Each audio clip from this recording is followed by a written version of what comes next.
Have you ever wondered why you're loyal to your favorite brand? Is it because they earned it? Or is it because they tricked you into thinking they deserve it? Here's an interesting fact that might kind of make you question some stuff. Only 16% of loyalty points are actually ever redeemed. The other 84%?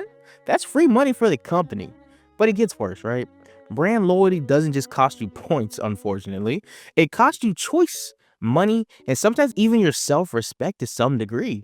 Today, I'm breaking down how brand loyalty is an everyday scam we all fall for.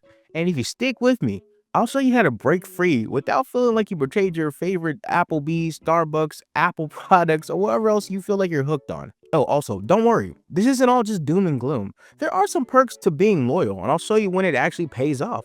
So, welcome to the Retro Class channel. I'm Retro. Let me break down something real fast for you. I promise it'll be fun. The psychology of brand loyalty, right? Why do we even care about brands in the first place? It's not like Coca-Cola makes us actually better people. But here's the trick, right? They want you to believe it does. Brands like Coke or Apple don't sell products, they sell feelings. In 2015, Coca-Cola put names on their bottles. Sales jumped up by 2% globally. Why? Because, now you feel like it's not just a soda, it's your soda. I know you all remember that when you look for your names on a Coke bottle for some reason. And that just felt cool, like, oh my gosh, Coke knows I exist or something like that. But I do feel bad for people with super unique names like Dawasha or Shaliqua or something like that, because I know they never found their Coke bottle. They're still looking to this day. So it's not just names, right? They sell community, belonging, and slightly even identity. Apple's marketing has convinced millions of people that buying their products makes you different, just like everybody else. The rug pull moment is 90% of our buying decisions happen in the subconscious. You're not choosing that Nike swoosh because it's rational. You're choosing it because it makes you feel like an athlete. Even if you're just walking to the fridge. I know you all wear slides in the house. I do too. I'm part of the problem. But what's the cost of all this belonging that we're finding in brands, right? It's not just emotional, it's financial. Everybody's so surprised that buying stuff costs money. That's dumb. The hidden cost of loyalty, right? So let's talk numbers. Apple can charge 30% more on their products compared to competitors with the same specs. Why? Because they know loyal customers will pay for the name. It isn't just a luxury problem, it's costing people everyday money. And don't get me wrong, if you have the money to buy an Apple product, buy an Apple product by all means. It's not like it's bad technology. It's just kind of overpriced if you really break it down on like a spec by spec to phone by phone kind of case. A 2021 survey found that 56% of people will stick with a brand even if they're unhappy with the product. Why? Out of habit. Not the quality, not the value, just the habit. I know myself personally, if I really like a product, I'll keep coming back to it, whether it's good or bad, just because of that sense of familiarity I have with it and it's brought up over the years. For example, right, I used to buy Skull Candy headphones all the time. They are not good headphones, but I had them in high school, I had them for a little part of college, and I was a big Skull Candy believer. You won't catch me in Skull Candies anymore. They're just not good. But for the longest time, I knew that and I kept buying them. It's one of those things. So this is the trap, right? Take prescription meds, for example, also. Sticking with name brands over generic can cost you up to 80% more, even when the active ingredients are the exact same. This kind of reminds me of that time when Samsung's phones were exploding. Like, I think it was the Galaxy Note. It was a couple years ago, right? The Galaxy Note was exploding, right? Now a lawsuit over an exploding smartphone. The Florida man claims he suffered second-degree burns when his Samsung Galaxy Note 7 ignited in his pocket.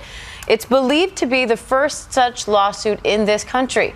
And people still bought Samsungs after that. Like, their phone were literally exploding on people's faces. And people were like, you know what? I've been with Samsung for so long. I'm going to keep buying them. I am also one of those people also. I have a Samsung now currently. It didn't dissuade me. So what's the bright side? Are there any perks to loyalty? Actually, yes, there are some worth talking about. So what are the benefits of being loyal to a brand, right? Let me give you some good news. Loyalty can save you time and stress. For example, if you stick with Toyota, their cars are kind of meant to last to some degree, right? So if you get a Toyota, off rip, you probably at least get 200,000 miles out of it. So you get the stress of knowing that this is a long-term relationship kind of purchase. So you don't have to worry about that for a long time if you keep up with maintenance and everything else that needs to come with the car.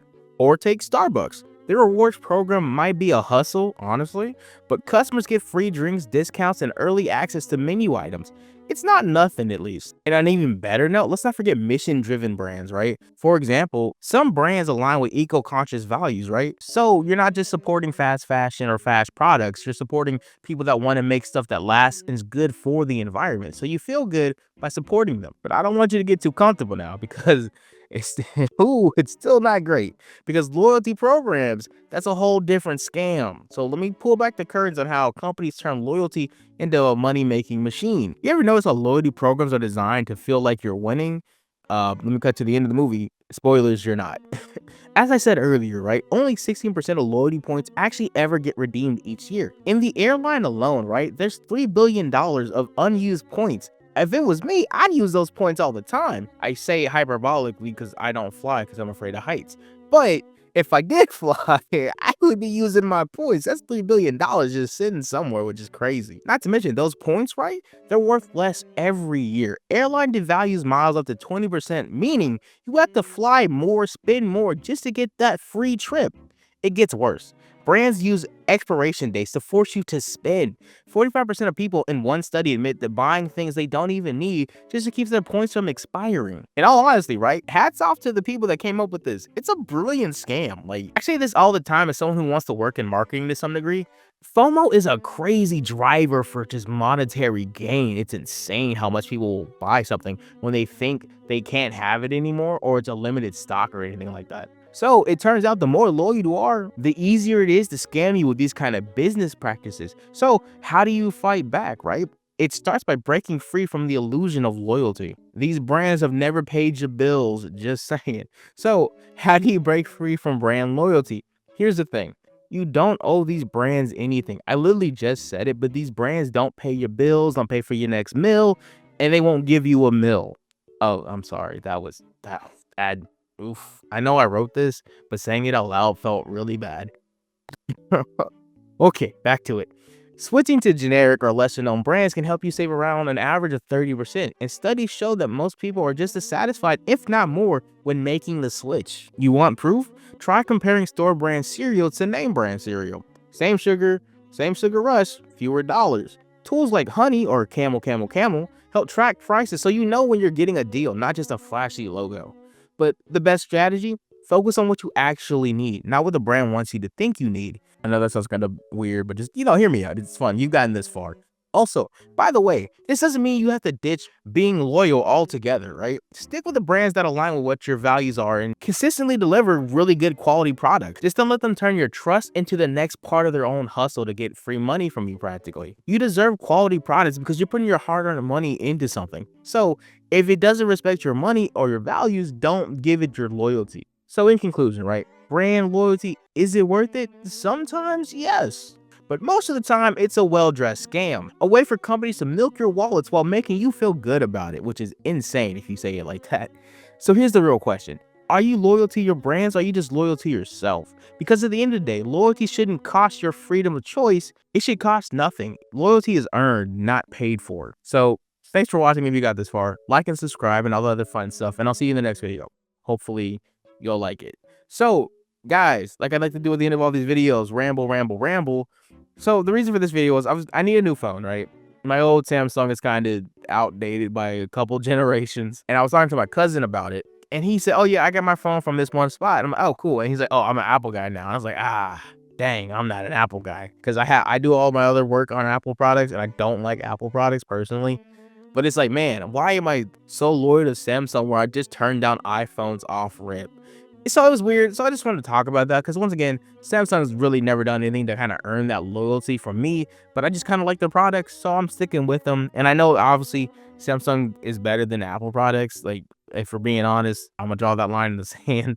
I'm sorry if you didn't like that. Samsung fans, come to me, get behind me. I'll protect you. But yeah, hope you like this video. I hope this breakdown was fast enough for you. Have a wonderful day. I'll see you in the next video. I got something to recommend it here if you haven't seen it. It's tons of fun, I promise. Watch it and all the other fun stuff. All right, bye.